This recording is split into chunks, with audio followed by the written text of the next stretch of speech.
जय श्रीमन्नारायण, जय श्री राधे। रावण की जीवन की कथा।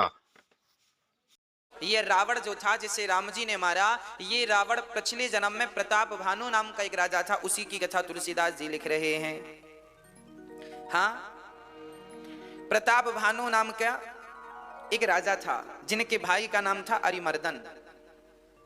प्रताप भानु बड़े धर्मात्मा राजा थे, ब्राह्मणों की बड़ी सेवा किया करते थे, है ना। बड़ा दान पुण्य करते थे, रोज ब्राह्मणों के चरण पखारते थे, रोज ब्राह्मणों की सेवा करते थे, रोज दान दक्षिणा देते थे। अच्छा, पहले हमारे भारत में ऐसा ही हुआ करता था। हम लोग ना बड़े दानी हुआ करते थे, पहले धर्मात्मा हुआ करते थे। पहले हमारा शरीर परोपकार के लिए हुआ करता था पहले, पर आजकल पता नहीं कैसी हवा चली है। आज के जमाने में लोग परोपकार करना भूल गए हैं। आज पहले के लोगों के भीतर दया ज्यादा थी, आज के लोगों के भीतर दया बिल्कुल नहीं है, निर्दयी हो गए। निर्दयी ना होते तो बताओ बेटा माँ बाप को घर से क्यों निकालते हैं ना।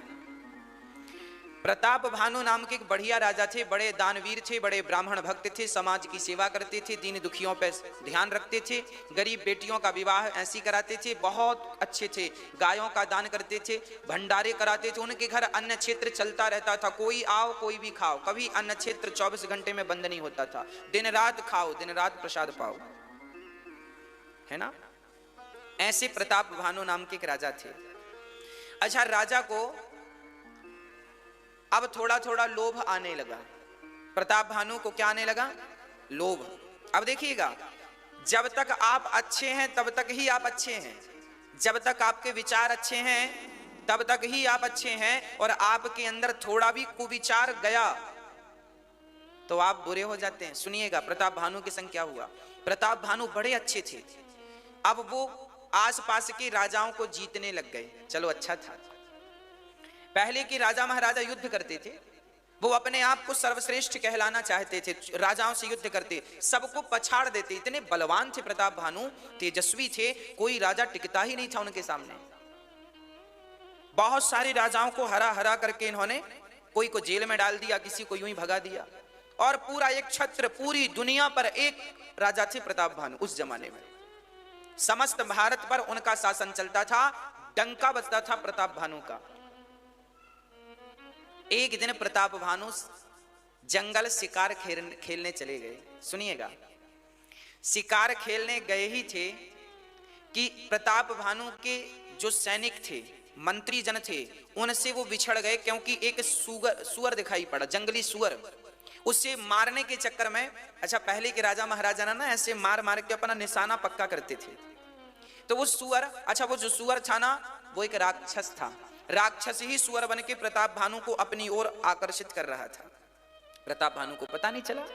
प्रताप भानु घनघोर जंगल में प्रवेश कर गए, उनकी सेना, मंत्री, संतरी सब रह गए, और अकेले प्रताप भानु सुअर के पीछे पीछे गए। अब वो सुअर तो मिला नहीं, जंगल झाड़ियों में गायब हो गया, पर प्रताप भानु रास्ता भटक गए।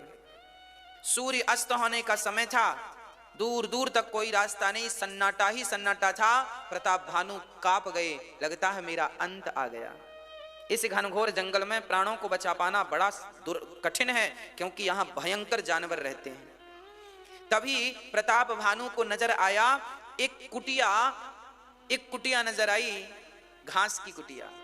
प्यास लगी तो उस कुटिया की तरफ गए, पहुंच गए। वहां पानी पिया प्रताप भानु ने, और देखा तो जंगल, घनघोर जंगल में एक साधु बैठे थे, बड़ी बड़ी जटाएं थीं। अच्छा, ये जो साधु था ना, ये नकली साधु था। ये वही साधु था जिस साधु को प्रताप भानु ने युद्ध करके पराजित। राजा लोग पहले हार जाते थे ना, तो शर्म के मारे अपने नगर नहीं जाते थे कि मैं कैसे मुंह दिखाऊंगा, हार के आ गया, लोग ताने मारेंगे। तो बहुत सारे राजा जंगल में बाबा जी बन जाते थे, उन्हीं में से ये एक बाबा जी थे, नकली साधु। हारा, प्रताप भानु से हारा हुआ साधु था, 10 साल पहले हारा था, 10 साल से इस जंगल में था, बाल बाल बढ़ा लिए थे और जंगल में रहता था। जब इस साधु ने देखा, कपटी साधु ने, ये तो प्रताप भानु है, अब उसे बदला लेने का मौका। याद रखियो मेरी माँ, ये शास्त्र हमें कुछ सिखा रहे हैं। जीवन में दो लोगों को कभी कमजोर नहीं समझना चाहिए। पहला, पहला अपने रोग को, रोग, और दूसरा शत्रु, दुश्मन। शत्रु से सदा सावधान और रोगों से सदा सावधान।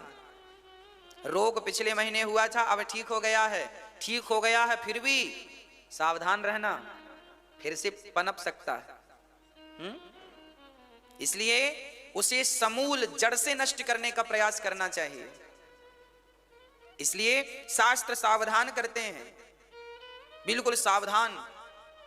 अपने शरीर का भी हाल चाल देखते रहो, कहां क्या गड़बड़ हो रहा है, किस अंग में प्रॉब्लम चल रही है, तुरंत डॉक्टर को दिखाओ, तुरंत उसका इलाज कराओ, देर ना करो। पहले के लोग बड़े आलसी होते थे, बुखार आज चढ़ी है, चलो कल तक उतर जाएगी, कल भी नहीं उतरी, चलो परसों उतर जाएगी, अब चलो 5 दिन हो गए, अब डॉक्टर को दिखाते हैं। जब तक दिखाए तब तक बहुत काम बिगड़ गया। रोग को हल्के में ना लो, तुरंत इलाज करो। शरीर में कोई भी बीमारी है, तुरंत डॉक्टर से परामर्श करो, उचित डॉक्टर से मिलो, अच्छे डॉक्टर से। दुश्मन देखो बैठा था प्रताप भानु का इंतजार करने जंगल में, और संयोग देखिए गोस्वामी जी तो दोहा लिख रहे हैं, तुलसी जसी भवितव्यता तैसी मिलय सहाय, आपुन आवय ताहि पहीं ताहि तहां ले जाय। अभी मैं इसका अर्थ आगे करूंगा। जब प्रताप भानु वहां गए तो वो साधु कपटी पहचान गया, पर प्रताप भानु ना पहचान पाए कि ये वो कपटी साधु है। प्रताप भानु ने देखा कोई संत जंगल में हाथ जोड़ के खड़े हो गए, महात्मा जी आप इस घनघोर जंगल में रहते हैं कब से? तो देखो कपटी साधु ने अपना परिचय दिया। प्रताप भानु ने कहा आपका नाम क्या है? उन्होंने कहा हमारा नाम एक तनु है। एक तनु क्या ना अर्थ इसका? बोले जब से सृष्टि बनी है तब से हमने दूसरा शरीर नहीं लिया, इसलिए एक तनु, एक तन में है, दूसरे तन में हम। देखो झूठ बोलने वाले भी छोटा मोटा झूठ नहीं बोलते, जब झूठी बोल रहे हैं तो बड़ा बोले। कह दिया कि जब से मैंने जन्म लिया है तब से मैंने दूसरा शरीर ग्रहण नहीं किया, इसलिए मेरा नाम एक तनु। अब प्रताप भानु तो बड़े आकर्षित हुए, वाह आप तो दिव्य महापुरुष हैं, आप तो बड़े दिव्य महापुरुष। अच्छा आप कब से हैं? बोले हमारे सामने सतयुग त्रेता द्वापर कलयुग कई बार बीत गए, हमारे सामने सारे युग बीत गए। प्रताप भानु तो और आकर्षित हुआ, आप तो बड़े महापुरुष हैं, बड़े महापुरुष हैं। अच्छा ना, पाखंडी लोग ऐसे ही परिचय देते हैं अपना। आप लोग सावधान, मार्केट में भी ऐसे बहुत बाबा मिल जाएंगे आपको जो अपने आप को यही कहेंगे हम ही भगवान हैं, पौंड्रक जैसे, हम ही भगवान हैं। भगवान क्या है? हम ही भगवान। लोग कहते हैं बड़े बड़े बाबा, एक बाबा जी तो मंदिर में भगवान बने पूज रहे हैं, ये भी एक तनु कह रहे हैं अपने आप को, और आप पूज रहे हैं। इन बाबाओं की गलती नहीं है। देखो ना प्रताप भानु ने अब क्या गलती की। प्रताप, अरे गुरुजी आप तो महान हैं। हाँ हाँ बेटा हम तो महान हैं, बोल तुझे क्या चाहिए? प्रताप भानु ने कहा आप ऐसी कृपा करो हम भी ना मरें। आप नहीं मरते हैं तो हम भी ना मरें। जैसे गुरु वैसे ही चेला। तुलसी जैसी भवितव्यता तैसे ही मिले सहाय। चेले ने कहा, प्रताप भानु ने कहा गुरुजी हम भी अमर हो जाएं। एक तनु ने कहा किया अमर, जा तू अमर हो जाएगा, पर काम करना पड़ेगा कुछ।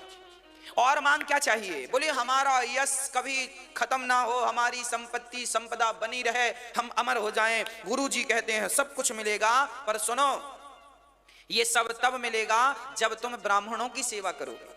जाओ 1,51,101 ब्राह्मणों का भोजन कराओ। 1,51,101 ब्राह्मणों का भोजन कराओ, और भोजन कराने में बढ़िया मालपुआ, रबड़ी, रसमलाई, रसगुल्ले परोसना 56 प्रकार का, और सबको बड़ा दक्षिणा देना। फिर ब्राह्मण आशीर्वाद देके तुम्हें अमर बना देंगे। अच्छा ठीक है, पर एक तनु तो कपटी साधु थे। इन्होंने कहा सुनो रसोईया हमारी तरफ से आएगा।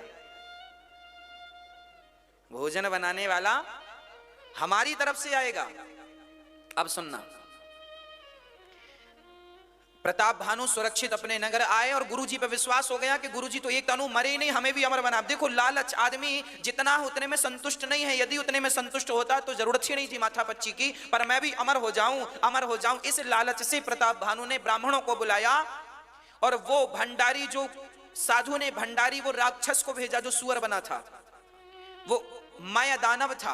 वह दानव ने भोजन में ब्राह्मणों का मांस परोस दिया। प्रताप भानु को लगा भंडारी हमारे गुरुजी भेजे हैं तो बढ़िया बनाएंगे, सामग्री दे दी।